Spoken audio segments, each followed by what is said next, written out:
Daniel Kahneman won the Nobel Prize by discovering why your brain repels money. But buried in his research is something he rarely talked about. The same mental shortcuts that make you miss opportunities can be reprogrammed to make you find them. Wealthy people's brains aren't wired differently. They're just programmed differently. In the next minutes, I'll show you the 5 mental magnets Kahneman documented, cognitive patterns that either push money away or pull opportunities toward you. Number 4 is so counterintuitive it'll flip everything you believe about success. This isn't manifestation. This isn't positive thinking. This is documented neuroscience. Kahneman proved that your brain uses shortcuts, heuristics to process reality, and those shortcuts can be recalibrated to recognize wealth-building patterns you're currently blind to. The 5th mental magnet is different from the others. It doesn't just attract money, it controls whether the other 4 magnets even work. And 97% of people have it programmed backwards. Let's start with why your brain is currently set to repel opportunity. Think about the last time you scrolled through social media. What did you see? Arguments, problems, things going wrong. Someone complaining about the economy. Another person venting about how impossible everything is. Now answer honestly. When you look at your life, do you see possibilities or do you see obstacles? Here's what Kahneman discovered in his research on the availability heuristic. Your brain doesn't assess reality objectively. It judges what's likely, what's normal, what's possible based on one single factor, what comes to mind easily. The more vividly you can recall examples of something, the more common your brain believes it is. If layoffs come to mind easily, your brain treats job loss as inevitable. If you can easily recall stories of financial struggle, your brain assumes wealth is rare. This is the first mental magnet, and right now for most people, it's programmed backwards. Kahneman spent decades documenting how the availability heuristic shapes our perception of reality. He showed that vivid, recent, or emotionally charged information dominates everything. If you watched the news this morning and saw 3 stories about recession, your brain now believes recession is highly probable, even if the actual data says something completely different. You're not stupid. Your brain is just using a shortcut. If I can easily remember examples, it must be common. Now here's where this gets interesting for wealth building. Wealthy people have figured out how to use this same heuristic in reverse. They deliberately make opportunities more mentally available than threats. They don't watch the news cycle that shows problems on repeat. They consume content about people solving problems. They study case studies of businesses that succeeded during recessions. They surround themselves with examples of what worked. Same availability heuristic, different programming. Your brain still uses the shortcut. It still judges reality by what's easily recalled. But when you look at a market downturn, your brain recalls 5 examples of people who bought low and built wealth. When you see economic uncertainty, your brain recalls 3 businesses that thrived because of it. You're not being naive. You're not ignoring risk. You're training your brain's availability filter to show you opportunities that already exist, but that you've been programmed to overlook. So your brain now sees opportunities everywhere. But there's a problem. Seeing isn't acting, because the next magnet determines whether you're anchored to what you have or what's possible. And this is where most people stay stuck their entire lives. Quick experiment. Don't think too hard. What's your annual income? Got the number? Now answer this. What salary would make you feel genuinely wealthy? Let me guess. You probably added 20 to 30% to your current number, maybe doubled it. You anchored to what you make now and adjusted slightly upward. Kahneman won the Nobel Prize partly for his work on anchoring and adjustment. He demonstrated that even completely random, irrelevant numbers anchor our judgments. In one famous experiment, spinning a wheel that landed on a high number made people estimate higher values for unrelated questions. The first number you encounter becomes your reference point for everything that follows. It's automatic, it's unconscious, and it's controlling your financial ceiling right now. Here's how it works against you. When you got your first real job, your salary became your anchor. Every future salary gets judged against that reference point. When you look at your savings account, that balance becomes your anchor for what's reasonable to have. When you think about investing, you anchor to what you've invested before, probably nothing, and everything feels risky by comparison.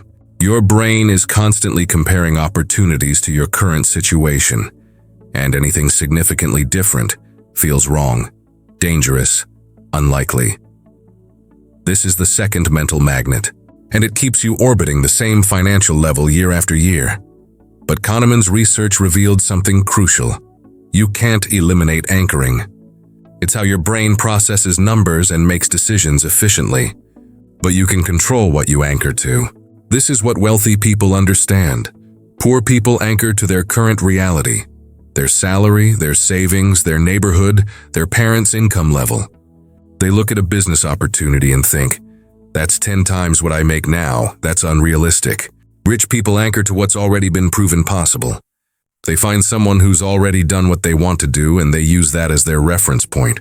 Same anchoring bias, different anchor. Let's say you want to start a business. Most people anchor to their current skills and resources. I only have $5,000 saved. I've never run a business. I don't have connections. Every opportunity gets judged against this anchor, and everything exceeds it. So everything feels impossible. Wealthy people find 3 examples of people who started with less than $5,000, had no experience, and succeeded. They anchor to those examples. Now, when they look at opportunities, their brain is comparing it to what's proven achievable, not to their current limitations. You're anchored to possibility, not limitation. But here's the trap. Even if you see opportunities and believe they're possible, if your mental accounting still treats risk as danger, you'll freeze. And that's where the third magnet comes in, the one that controls whether your brain will actually let you deploy capital. Let me describe someone, and tell me if this sounds familiar. They have money in a savings account earning 0.1% interest. They won't invest it because that money is for emergencies. They have another account labeled vacation fund that they'll freely spend on a trip. They get a bonus at work and immediately categorize it as fun money even though they're behind on their financial goals. Same person, same dollars. Completely different rules based on imaginary categories in their head. This is mental accounting. And Kahneman and his colleague, Richard Thaler, documented how it controls your financial behavior in ways you don't realize. Research in behavioral economics shows that we don't treat money as fungible, as interchangeable. We create mental buckets, mental accounts, and we assign different rules to each bucket. Money in your salary account feels serious, precious, not to be risked. Money in your bonus account feels playful, spendable, less important. But they're the same dollars. The only difference is the label your brain assigned. Here's the third mental magnet, and for most people, it's configured to protect money from opportunity. Poor people create mental accounts that prevent intelligent risk. They have an emergency fund they're too scared to ever use, even for genuine opportunities. They have savings I can't touch that sits idle for decades.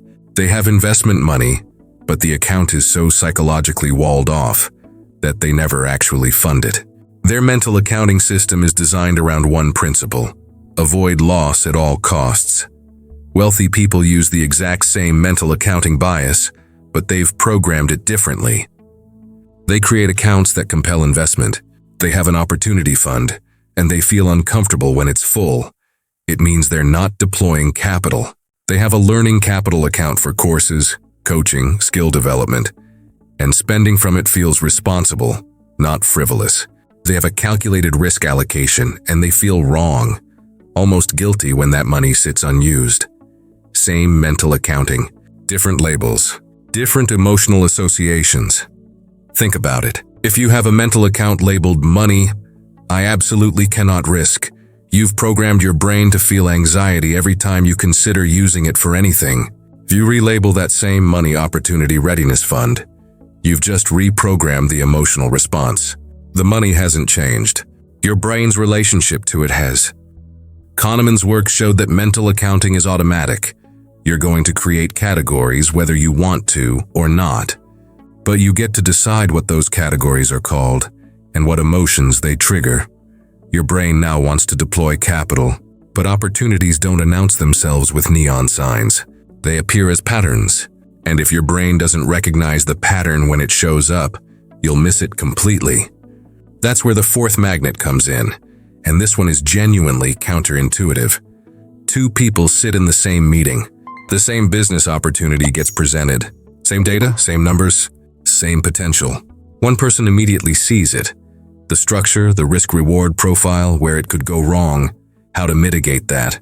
The other person just sees complexity and overwhelm. What's the difference? Their brains aren't wired differently. One brain has been primed to recognize the pattern. The other hasn't. This is the fourth mental magnet. And it's the most misunderstood one. Kahneman's research on processing fluency revealed something critical. Familiar patterns are processed faster and trusted more. Your brain literally has an easier time with information it's encountered before. When you see something familiar, your brain uses less energy to process it, makes faster judgments about it, and, this is key, perceives it as less risky.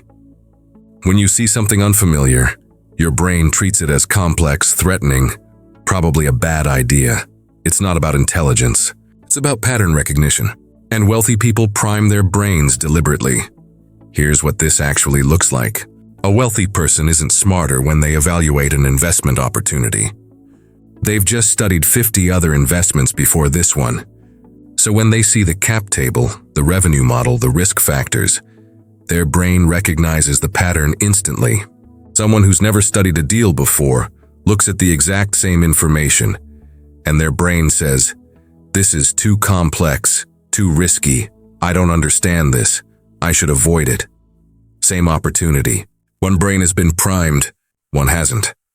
This is counterintuitive because most people think wealthy people are just naturally better at seeing opportunities.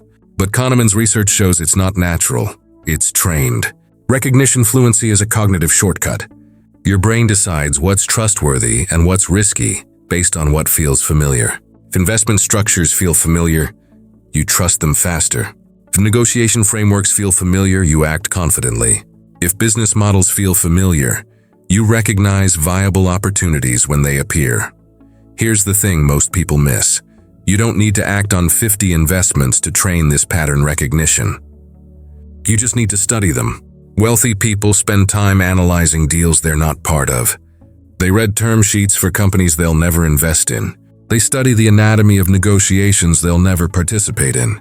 They're not wasting time. They're priming their brain's recognition systems. So when a real opportunity appears, their brain doesn't freeze. It recognizes the structure. It processes it fluently. It sees where the value is and where the risks are. And most importantly, because the pattern is familiar, their brain doesn't trigger the fear response that makes most people walk away. Recognition priming is powerful, but it's controlled by the final magnet. And this one determines whether your brain associates opportunities with pleasure or pain. This is the master magnet, the one that controls all the others. Think about the last time someone pitched you on a business opportunity. Before they finished explaining it, you already knew if it felt right or wrong. You didn't run a spreadsheet. You didn't analyze the risk-reward ratio. You felt something. And that feeling told you everything you needed to know, or at least you thought it did. This is the effect heuristic, and it's the fifth and final mental magnet. Kahneman documented this extensively. Your emotions determine your judgments faster than your logic ever could. Here's how it works. When you feel positively about something, your brain automatically perceives high benefits and low risks. When you feel negatively, you perceive low benefits and high risks, regardless of what the actual data says. Your emotional response shapes your risk assessment before your conscious mind gets involved. You think you're being rational. You're not. You're being emotional, and then rationalizing that emotion afterward. This is the master magnet because it controls whether the other four ever get to work. You can have opportunities available in your mental environment. You can be anchored to what's possible. You can have capital allocated for investment. You can recognize patterns when they appear. But if your affect heuristic associates financial risk with danger, loss, anxiety, your brain will find reasons to say no. Every single time. For most people, this magnet is programmed backwards. They've been taught that risk is scary, that losing money is catastrophic, that uncertainty is dangerous. So every time an opportunity appears, even a good one, even one they intellectually understand, their affect heuristic fires first. It says, "This feels threatening. and their brain immediately generates logical-sounding reasons why this specific opportunity is a bad idea. They're not wrong to feel cautious, but they're wrong to trust that feeling as reliable data. Wealthy people have recalibrated their affect heuristic. They've trained their brains to associate calculated risk with excitement, learning, potential upside. Same uncertainty, opposite emotional response. When they evaluate an opportunity, their emotional system doesn't scream danger, it signals possibility. So their brain generates logical-sounding reasons why this opportunity could work. This isn't forced positivity. It's not pretending risk doesn't exist. It's neurological reprogramming through repeated experience. Every time you take an intelligent risk and the worst-case scenario doesn't happen, your brain updates its affect heuristic. We feared this. This didn't happen. Maybe risk isn't as dangerous as we thought. Kahneman's research showed that the affect heuristic is trained by real feedback, not by imagination. You can't visualize your way to a different emotional response, but you can take small, intelligent risks, document what actually happens, and let your brain recalibrate based on evidence. The problem is, most people never take that first intelligent risk, so their affect heuristic never updates. They spend 40 years feeling like risk is dangerous, and they wonder why they never build wealth. It's because their emotional system vetoes every opportunity before their logical mind gets a vote. These 5 magnets work together. Availability shows you what's possible. Anchoring gives you a target. Mental accounting makes deployment feel right. Recognition speeds up decision-making. And affect determines whether you actually pull the trigger. But here's what matters. They're all reprogrammable. And now I'm going to show you exactly how to do it. Let's start with the availability magnet because it's the simplest to reprogram, and it has the fastest visible impact. Remember, your brain judges what's common, what's likely, what's possible based on what you can easily recall. If you're surrounded by examples of failure and struggle, your brain believes that's the norm. If you're surrounded by examples of people solving problems and building wealth, your brain updates its baseline. This isn't about toxic positivity. It's about information diet. Research in cognitive psychology demonstrates that the availability heuristic is shaped by repeated exposure. What you see consistently becomes what your brain believes is normal.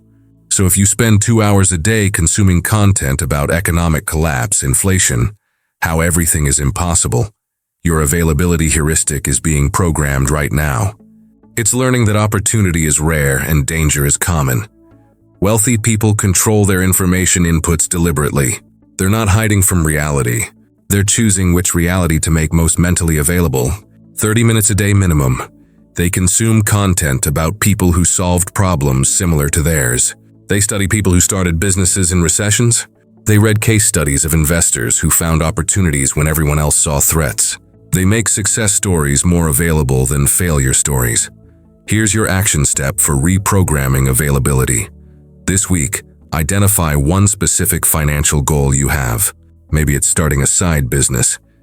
Maybe it's investing in real estate. Maybe it's negotiating a raise. Now find 5 people who already did it, not people who were born rich. People who started where you are and figured it out. Read their stories, watch their interviews, study what they did. You're not looking for a blueprint. You're reprogramming your availability heuristic.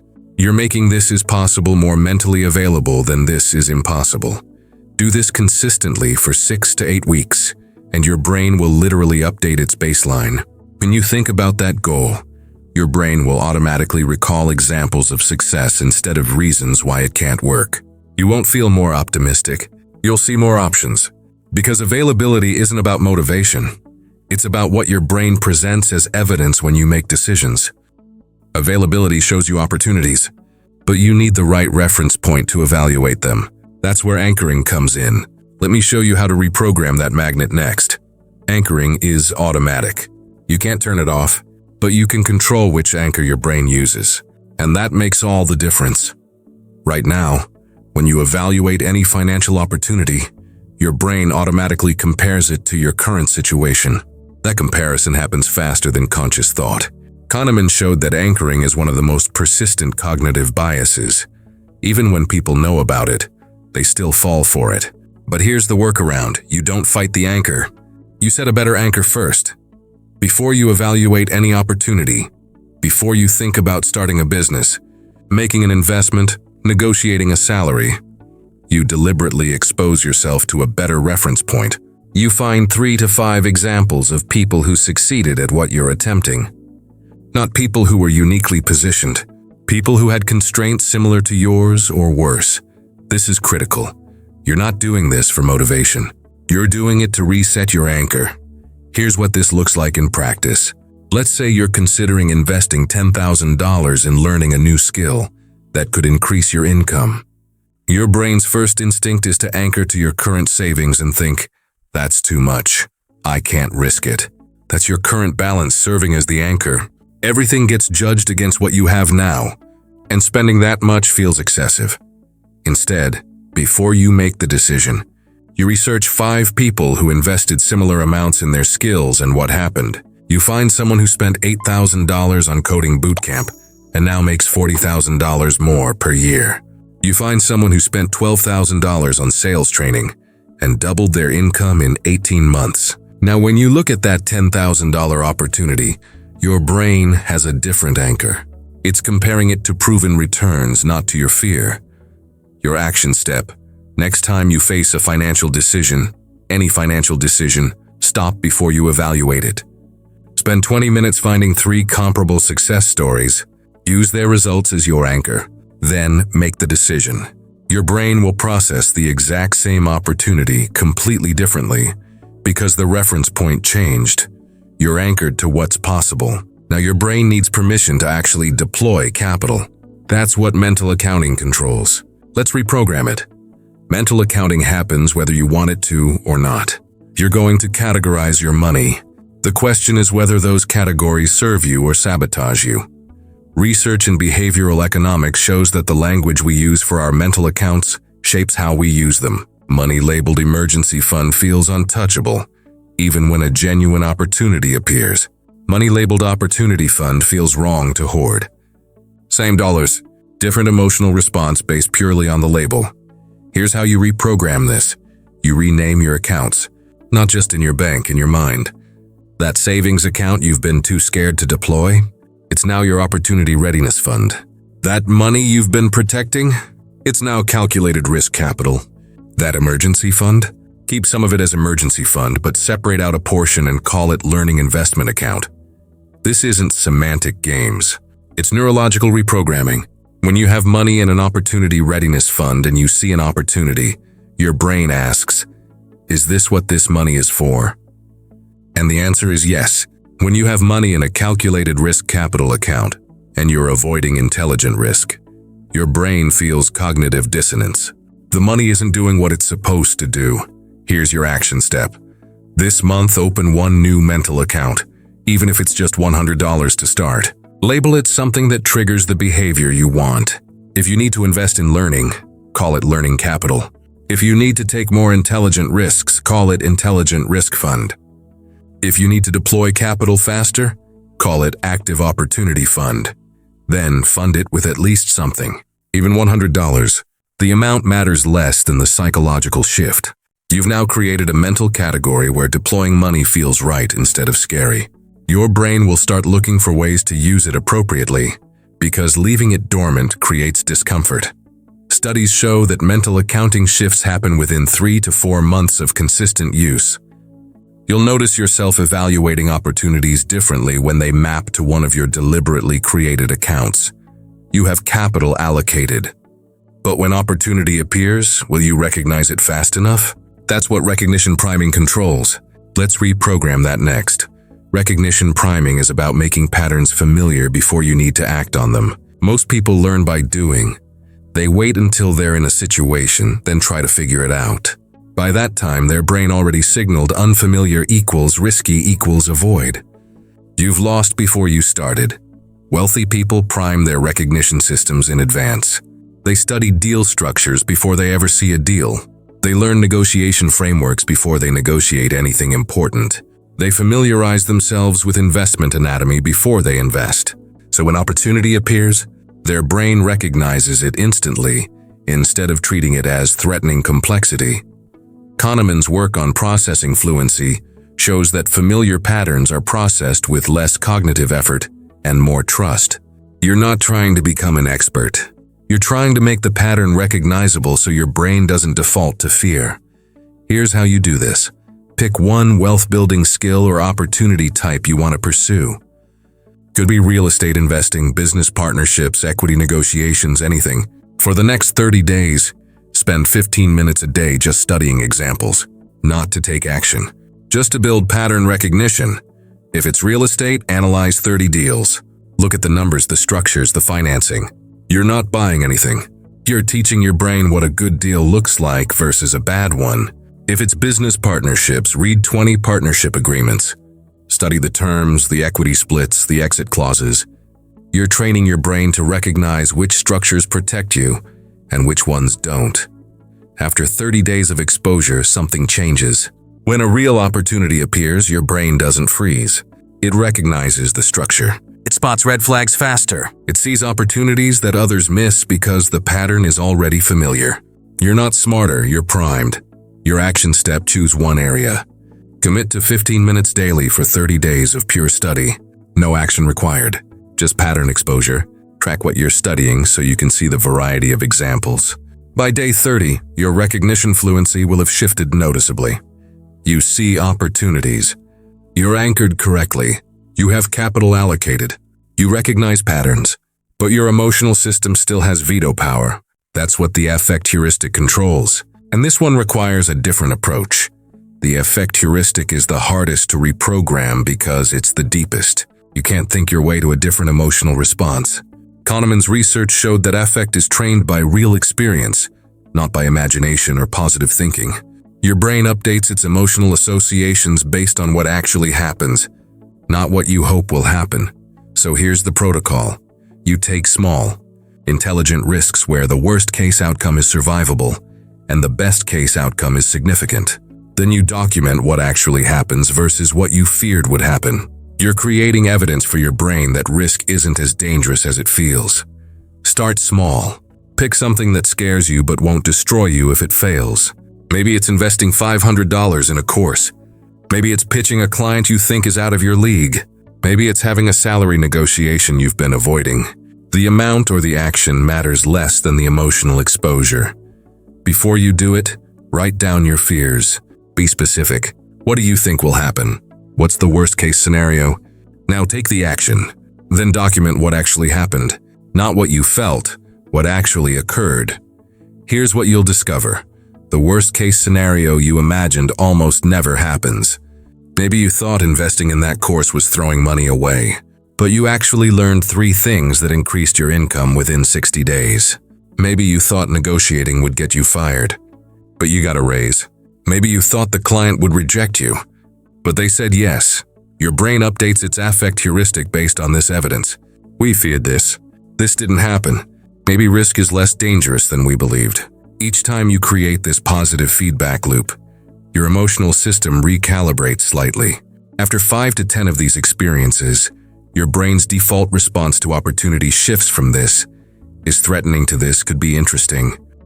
Research on emotional learning shows this recalibration happens through repeated exposure with positive or neutral outcomes. You can't skip this step. You can't visualize it or affirm it into existence. You have to generate real evidence through real action. Your action step: this month, identify one intelligent risk between $100 and $500 or one action you've been avoiding. Write down your fears. Take the action. Document the outcome. Then do it again next month. After 6 months, your affect heuristic will be noticeably different. These 5 magnets: availability, anchoring, mental accounting, recognition priming, and affect, aren't working against you. They're just programmed for the wrong outcomes. When you reprogram them deliberately, the same cognitive shortcuts that kept you stuck become the ones that pull you forward. And let me tie this together. So we covered 5 mental magnets that control how your brain processes money and opportunity. The availability magnet that shows you what's possible, the anchoring magnet that sets your reference points, the mental accounting magnet that controls deployment, the recognition priming magnet that speeds up decisions, and the affect heuristic that determines whether you pull the trigger. Daniel Kahneman spent his career proving that your brain uses shortcuts, heuristics, to process reality efficiently. You can't eliminate them, but you can reprogram them. Wealthy people aren't smarter. They aren't more disciplined. They've just trained their cognitive shortcuts to recognize opportunities, instead of only seeing threats. They see the same reality you do. Their brain just processes it differently. Remember, these psychological shifts are necessary but not sufficient. Cognitive reprogramming helps you recognize and act on opportunities within your reality. It doesn't guarantee outcomes or eliminate systemic barriers. Your mindset matters and your circumstances matter. Both are true. Here's your challenge. Pick one magnet to reprogram this month. Just one. Control your information diet for availability. Research better anchors before your next decision. Rename one mental account. Study 30 examples to build recognition. Or document one small intelligent risk to update your affect heuristic. Don't try to do all 5. Master one, then move to the next. Your brain is already using these shortcuts right now. The question is whether they're programmed for scarcity or abundance, for staying where you are or recognizing what's possible. You have more control than you think. You just have to program the magnets deliberately, because the same mental shortcuts that have been pushing money away can pull it toward you once you know how they work. If this resonated with you and you want to keep learning how behavioral economics can transform your relationship with money, hit that subscribe button right now so you don't miss the next video where I break down the hidden cognitive biases that keep people broke even when they make good money. Drop a comment below and tell me which of these 5 magnets you recognized operating in your own brain and which one you're going to reprogram first.